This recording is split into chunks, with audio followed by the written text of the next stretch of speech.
Hello, everyone. Thank you so much for joining us. And we're still live streaming here at E3. Hello, Michael. Hi, how are you? How are you? I'm great. This is a special treat for me because you are here. You are from Monolith Productions. You're the design director there. And you are showing off Middle-earth, Shadow of Mordor. I almost got the title wrong. I'm sorry. Middle-earth, Shadow of Mordor. It's coming to PS4. And do you wanna kick off this footage that we're looking at, or maybe give us a little background about the game first? Yeah, sure. All right. So Shadow of Mordor, it's an open-world, third-person action game set entirely behind enemy lines in Mordor. All right. Awesome. Taking place in between Hobbit and Lord of the Rings. So after his defeat in The Hobbit, Sauron's return, he's come home to Mordor. Spoilers, dude. Come on. Sorry, it's only a movie spoiler. It's not a spoiler. Everyone needs to walk away. The movies are ruined. Good. So he's come back, and you play Talion, a ranger of Gondor who was stationed at the Black Gate on the frontiers of Mordor when Sauron returned. Which is safe. It's a safe area. There's no harm will befall him, right? It has been safe for about 2,000 years. Okay. On the night Sauron comes home, all of that changes. Okay. The rangers are slaughtered, Talion's family is killed, indeed he dies, but Sauron's return also awakens an ancient spirit of vengeance, and that's something we're really excited to get more into the lore, because this spirit has a very close relationship with Sauron and with the history of Middle-earth. Okay, and that's a secret. The identity of the Wraith is a secret. Don't tell us. It's going to be awesome. No more spoilers. But this spirit resurrects Talion, and then together they pursue the Dark Lord behind enemy lines. Okay. And that's where we find ourselves here. This is a new region we're revealing, new part of the open world, which is the Sea of Nirn. So many hundreds of miles from the Black Gate, many hours of gameplay, deeper into the game as well. Okay. Being drawn here. And this is a much more lush, rich, fertile part of Mordor, so very different to what people have probably seen. Yeah, it's totally not what you'd be expecting from, you'd expect the barren, the deserted, the dark, but this is, Sauron has to feed these vast armies he's going to build. So slaves are going to till these fields, they're going to farm these fields, fish these seas, and this is how he's going to sustain his forces, so that makes it the perfect place to get behind enemy lines and really disrupt his plans for building his army. And actually, this is something else we're showing you here as well. Big part of our game, because of the power of the Wraith, you can dominate, bend your enemies to your will, use fear against them, but you can also dominate the beasts of Mordor. So this guy's a Graug. It's one of the alpha predators of Mordor, sort of massive monster, eats trolls for breakfast. So Mordor literally eats them? Literally eats trolls for breakfast. And so he's one of these beasts that you're able to bend to your will and really take the fight to your enemies as you build your army behind enemy lines.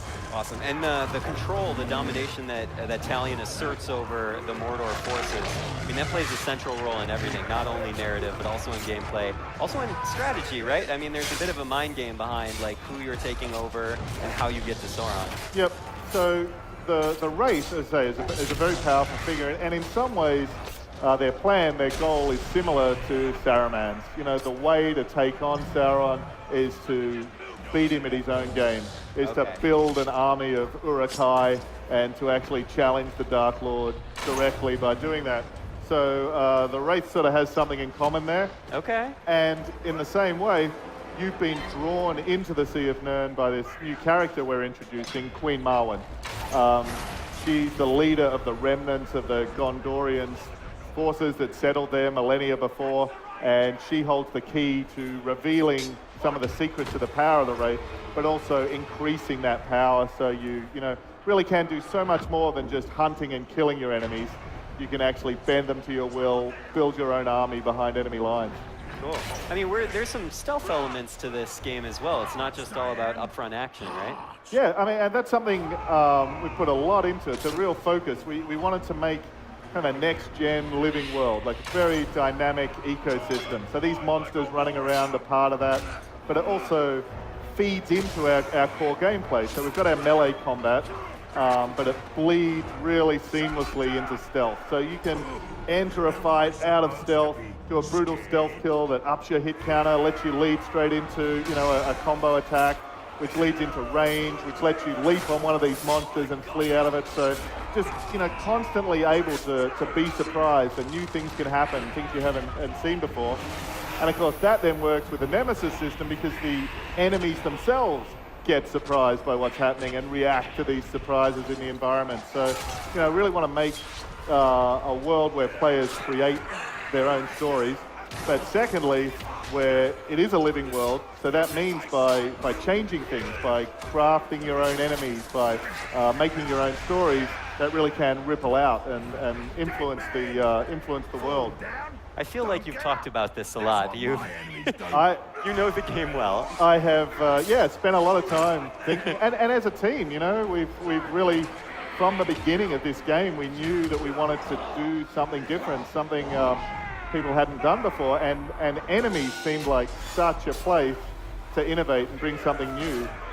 Because so often, you know, so much of what you do in an action game is confront and face these enemies. Yeah. And so we didn't want the grunts to be cannon fodder, and we didn't want the bosses just to be someone replanted in the game. We wanted really to let people create their own experience. And so do you want to actually give our audience like a little bit of an insight into the Nemesis system, just in case, because you guys just released a trailer for that recently, right? Yep. Do you want to maybe go into a little bit more detail about how it works? Yeah, absolutely. I mean, one of the great things with the Nemesis system, and this is what we're seeing at E3, we can talk about it till we're blue in the face, but... So let's do that. Yeah, exactly. Blue is our color. It's when people, blue in the face, that's also what the race domination does, so that's very appropriate. But it's when people get their hands on it and experience it that they realize this really is my story, I'm creating this. But basically, the core things about how it works, one is any enemy in the world can make his way up from being a lowly grunt, you know, a guard, a guy who's out on patrol, a guy who's beating on slaves. If he works his way up, kills one of his bosses, kills the player, manages to succeed at a mission, he can get promoted. And then he's in the hierarchy, he's a captain. And then once he's in there, these guys are actively hunting each other, challenging each other, proving themselves, competing for dominance.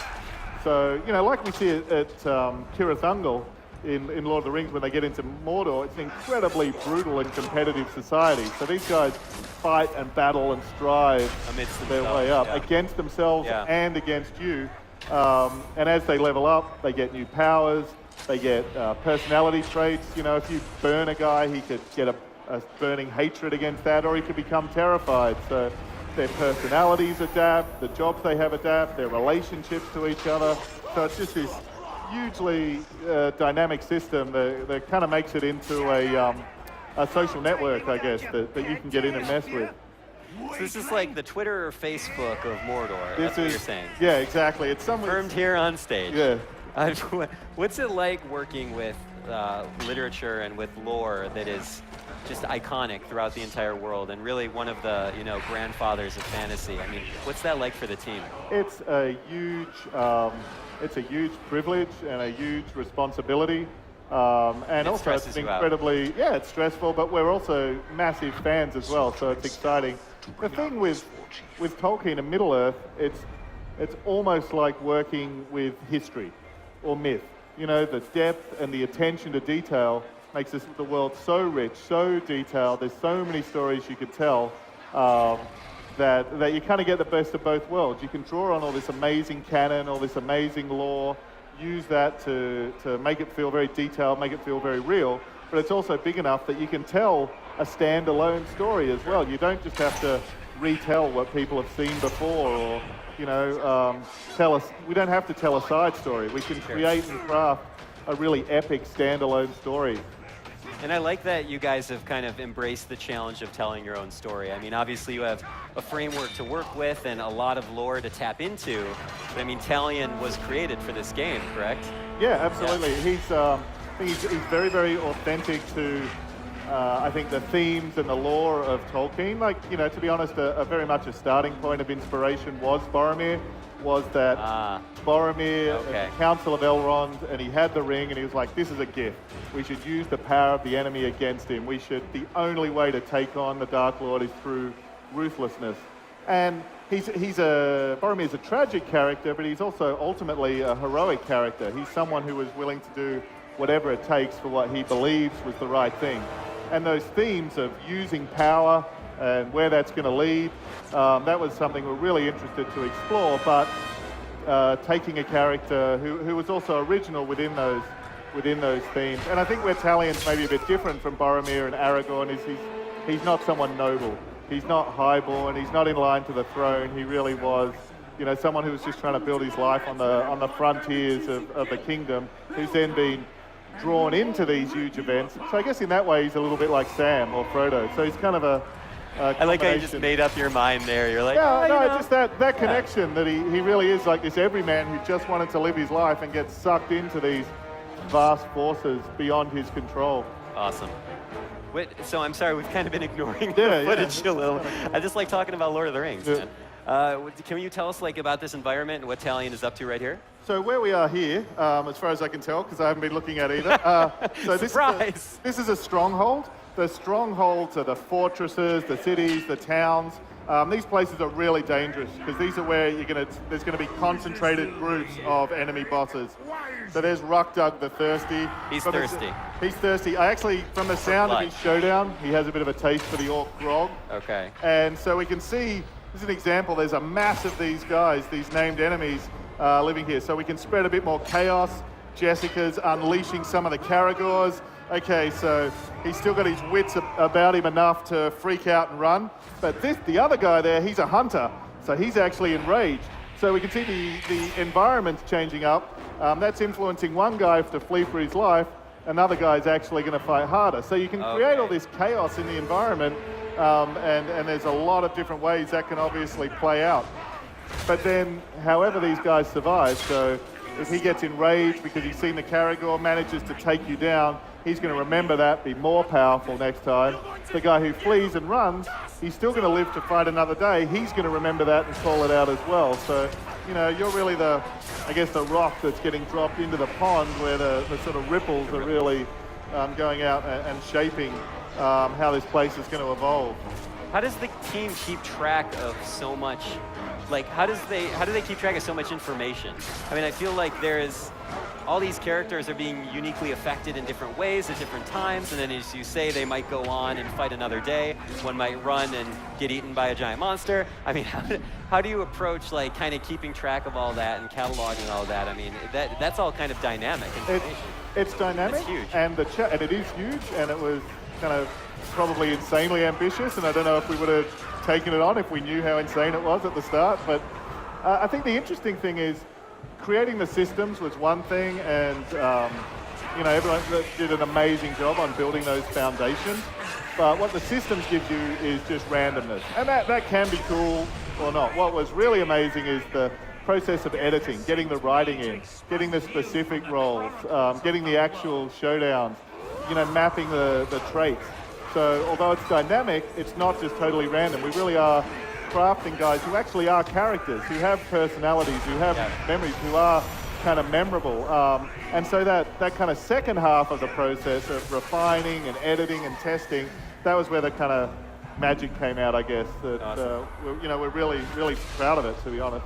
Fantastic. Well, as you should be. Because that sounds like just 4,000 Excel documents with tons of orc names in it. And that would freak me out. Just every single part, the animation was a huge challenge. The character art's a huge challenge. The writing's a huge challenge. The game balance is a huge challenge. The system of the living world, the level design. So every one of them individually is hard, but then the work the team did to actually coordinate and synchronize putting all of those separate things together was just you know, amazing. Just an amazing team effort. Absolutely. Can you describe what we're seeing here?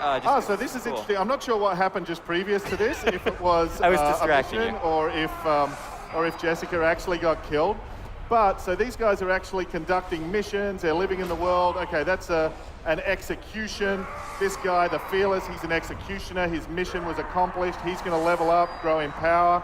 That was the guy we saw who survived and lived to fight another day from that previous battle. He lives and grows as a result.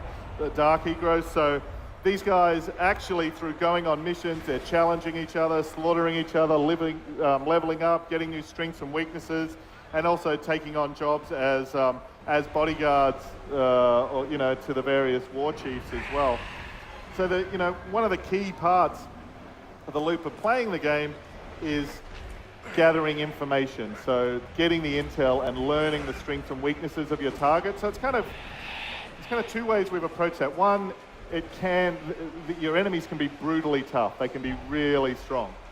And if you want a challenge, you want like the ultra hard mode, go headlong at them. It's going to be as challenging as you could hope for. But if you invest the time, gather the intel, learn their strengths and weaknesses, there's always a way to take them down as well. So, it's really important to support that sort of different spectrum of how people want to be able to play as well. So it sounds like your design team kind of enabled a lot of different types of players to play this game. I mean, it's not really for one specific type of action or RPG fan. I mean, it kind of can be molded into a way that they want to play. Yeah, and that's the spectrum. And again, that's a lot of just usability testing and a huge amount of feedback. But I think, really at heart, we're an action game, so we really wanted to support that as the core pillar. Of course. We wanted to have it be challenging as well, because it's only meaningful to take down these nemesis enemies if they can be very powerful. So we needed to make them hard, but then we also wanted to reward people for gathering the information and playing and planning as well. So it really does support that spectrum of different ways people want to play.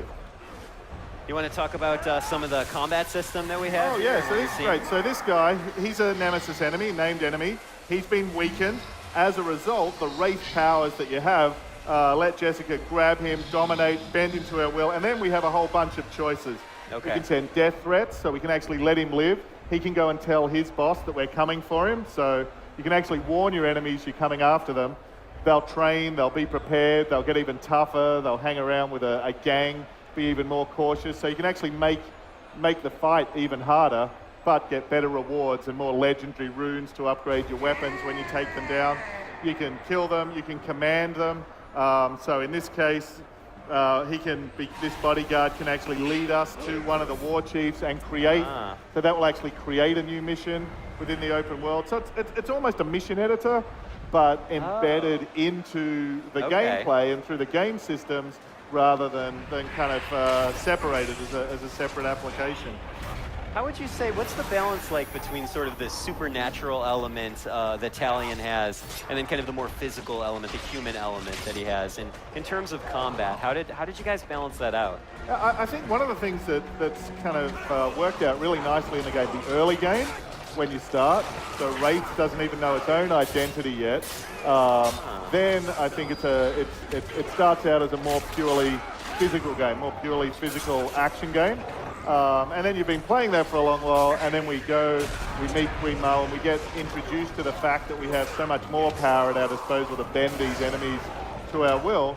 And it's almost like the second half of the game almost feels like the sequel to the first half, because you've had this kind of awesome action game, and then it really changes up a lot, and we open up a whole, new spectrum of strategic opportunities and powers, and sort of grow that as well. So awesome. Well, I think we're almost out of time. Cool. Do you have a parting message for our audience, my friend? I think the thing we're so excited about at E3, so excited to get to show people the game, is that every single time we show it, it's going to be different. Every single time anyone gets their hands on it, gets to play it, is going to be different. When they get to buy it, it's going to be different. So just always come back and check it out again, and really hope people enjoy it. All right, awesome. Michael, thank you so much for joining us. I am 122% excited about this game, so best of luck to you guys as you head towards launch. Middle-earth, Shadow of Mordor is coming to PS4 and PS3, or just... Yep. Okay, PS4 and PS3. Thank you so much again. Enjoy the rest of your... PlayStation